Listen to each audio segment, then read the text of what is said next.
subsidi minyak yang kita bagi itu tak pernah, bukan tak pernah, ada orang terima kasih. Yang dihamput ini yang belum dapat. Tapi subsidi RON 95 itu kita bagi setahun yang lalu.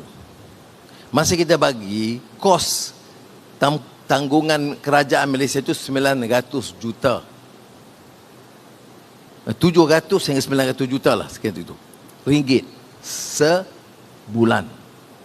Hari ini dengan peningkatan kos minyak dan Petronas hanya mampu setakat 50% saja keperluan dalam negara. Kos itu dah meningkat 5 bilion ringgit.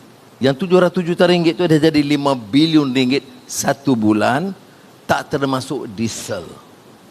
Ada yang marah kerana diesel dibayar.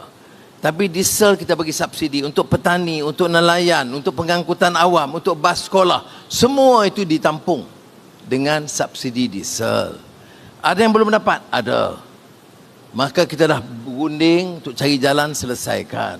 Jadi janganlah kata tak dapat semua. Berapa kos diesel? Sebulan 2 bilion. Jadi 7 bilion ringgit kita tampung tambahan daripada keadaan sebelumnya, sebelum perang. Jadi apakah ia menyelesaikan semua masalah? Belum. Ada orang yang terkesan? Ada. Boleh dia buat tuntutan? Boleh. Boleh dia gunding? Boleh. Tapi tak perlulah dia caci dan maki hamun. Wallahul azim, kita sedia lakukan sebaik dan sedaya upaya kita untuk meringankan beban rakyat.